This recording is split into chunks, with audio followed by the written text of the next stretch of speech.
Alright guys, welcome back to Make Your Locals How-Tos. Today we're going to show you how to change oil and filter properly on a John Deere Series L125 riding mower. Now its procedure is pretty much the same for just about all the John Deere Series tractors, but I show you exactly what to do, how to do it, how to be clean about it, and I have a few tips in there to help you along the way.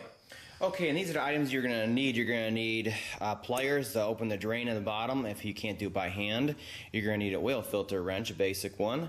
Might be able to get it off of your hands also. It's another option. You're going to need at least 2 quarts of 10W30 for this particular engine. This engine can take SAE 30, 10W30, or 5W30. I stick with the 10W30 on here though. We're going to need a drain pan. This is a 5-gallon bucket that I cut down to about this height on here so that we can get it deep underneath there between the wheels and the front there, and it'll fit and it holds enough for the 2 quarts that are coming out. You're going to need a funnel like this, okay, and it has its little tang on it right here, and we're going to use this for both filling and draining. I'll show you that little trick here in a second. We're going to need a coffee container or something like this so we can put our filters in. When we're done, we bring this and our used oil to the recycling facility instead of dumping it down the drain. It's a big no-no. We're going to need some rags, okay? They're disposable. Again, put them inside of here. You don't want to throw them inside the garbage. And ideally, you're going to have gloves like this so your hands don't soak up all those carcinogens in the oil. Now what I use is FL910S, which is a car engine oil filter on these tractors, and the reason why is that it fits in there perfectly. The threads, the size, everything, and the capacity is at least twice as much, and I trust Motorcraft over just about anything else out there. It also has the silicone valve in it, and it'll keep the oil pressure, the valleys I guess you could say, filled instead of letting everything drain back every time you turn the engine off. So this works perfectly. It's about $3.97 online on Amazon. I'll put a link to that and the oil and everything underneath in the video description, and you guys can pick that up and get to it and have everything on hand. This is much cheaper than the John Deere tractor filters, so that is an option. First thing we're going to do is make sure the engine's off, make sure it's warm. It's good to do this after cutting the lawn so the engine's nice and hot and the oil is nice and thin, and it'll come right out of here. So we're going to make sure we have the key out of here so we don't accidentally start it. And then we're going to open the hood and we're going to get right to it. First thing you're going to do is pull your oil dipstick out of here so we can get that airflow going through the crankcase, and that allows the oil to come out even faster on there. So pull that off of there. Okay, so on the same side the fuel filter's on and the oil dipstick we just took out, right down here is the drain for the oil on there. And it has a little cap, and you simply twist it off of there and then it'll drain straight down. That's the tight area we need to get that drain pan into, and that's why I use a small one. Watch this. Boom, right into there, and it fits way over here, so in case it shoots out, we're not going to have any issues.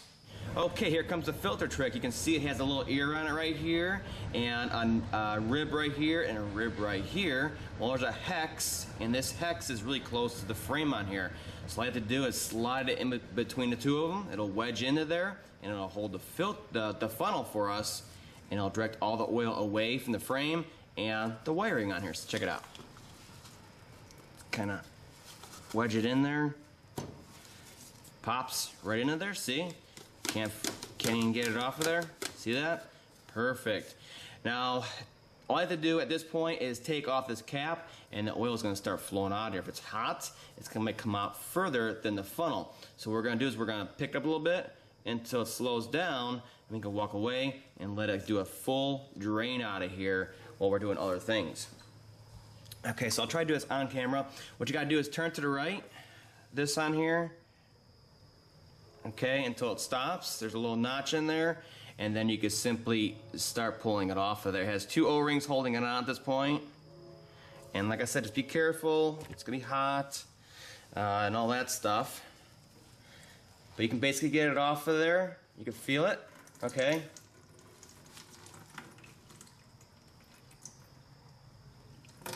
there we go. Look at that. Is that not freaking ingenious?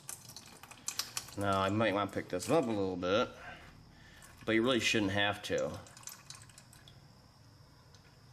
But at this point, the funnel's capturing all of it, and we can walk away and let it drain completely. Now is a good time to clean that cap inside out with a clean paper towel. And you can see it's going to take a little while to drain out of. That's why I like the funnel idea where it sticks into there. You just walk away and let it do itself. You know, you can save a lot of time that way. Get other things done around the shop. Okay, at that point I'm satisfied. It's just a lawn mower. We're going to clean the O-ring and the pipe here. Well, it's draining a little more. You can see it's barely dripping now. Make sure it's clean all the way around. And then you're going to align your slot with your nipple here. Okay? And just push it on all the way until it stops. Okay? And then we're going to turn it to the left. And that'll lock it into the groove on there. Let's take this funnel off. It's going to get a little tight in there. But it works so well. Look at that. Minimal, if anything. Clean and done. Okay, over here on the other side of the tractor is the oil filter. We need to take that off next.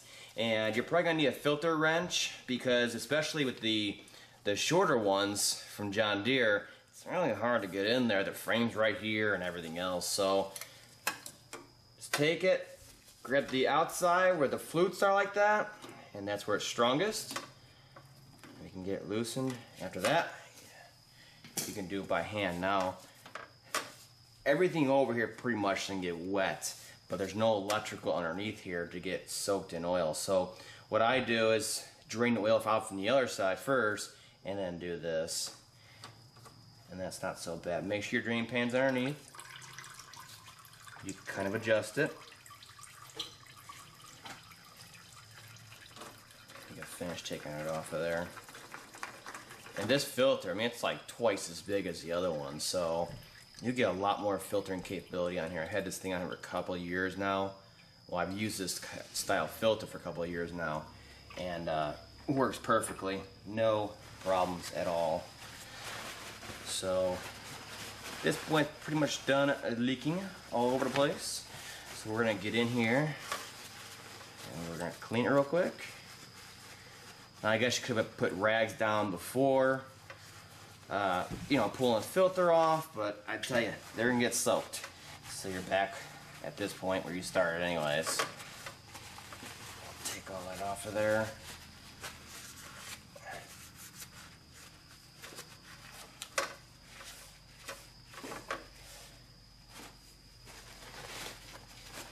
Give it a nice shine job here. Deep underneath there. And once this part's pretty much clean, we can put the filter on there, the new one. Clean the face of it here. And stop the dripping. Okay? And there's no need to pre-lube your new filter. This face has enough oil on it already, believe me. You're just gonna make a bigger mess, and then you might start thinking that it's leaking or something like that. In all reality, you just oiled it too much. So we're looking pretty good. We got our new FL910S. Put it onto there. Nice. Fits in there perfectly.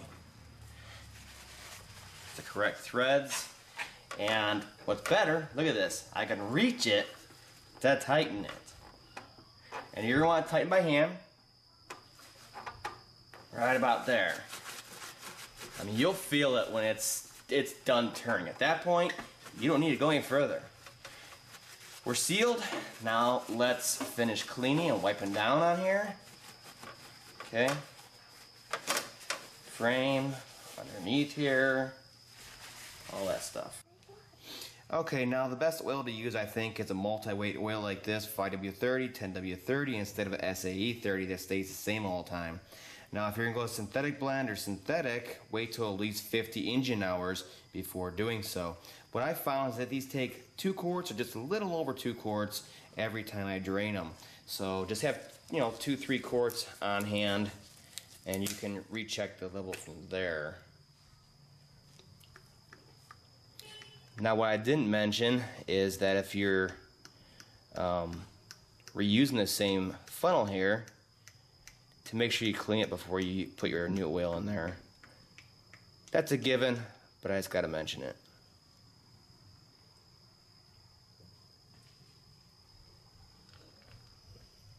And just go slow enough or else you're going to get spillover where it goes into the filler stick there.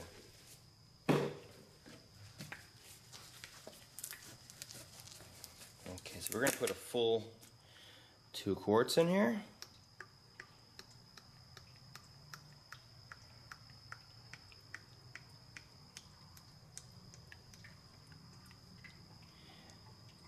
Now any quality motor oil will work. What I use is either Motorcraft or Pennzoil, because Pennzoil really came around the last couple of years with cleaners and their protection and technology like natural gas molecules in there, natural gas, and that's what I recommend over any other oil out there. Of course Mobil 1's fine too for a tractor.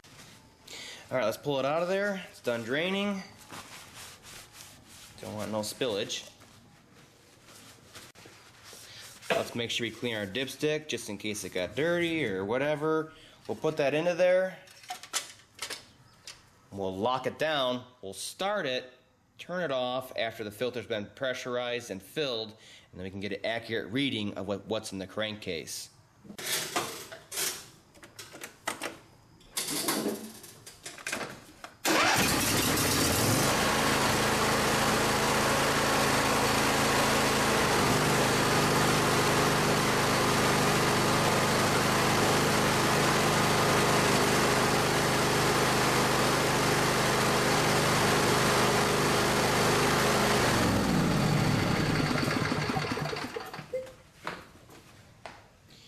Okay, while the oil is settling back into the crankcase, what you can do is, check everything we touched for leaks, especially the filter side that has the pressure going to it, and make sure that's fine.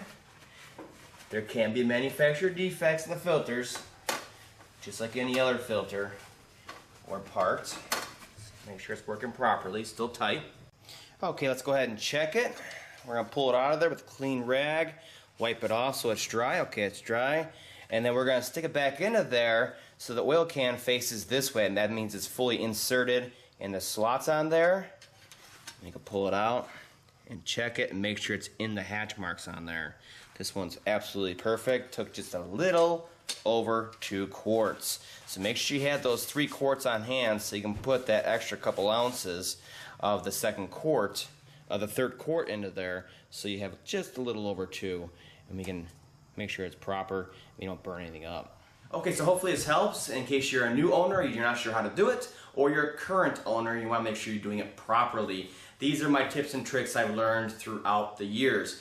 So stay tuned, there's going to be a lot more videos on this engine, this mower, as far as belt tightening, there's going to be tune-ups, there's going to be spark plug changes, induction services, all kinds of stuff I'm going to show you exactly how to do on this tractor.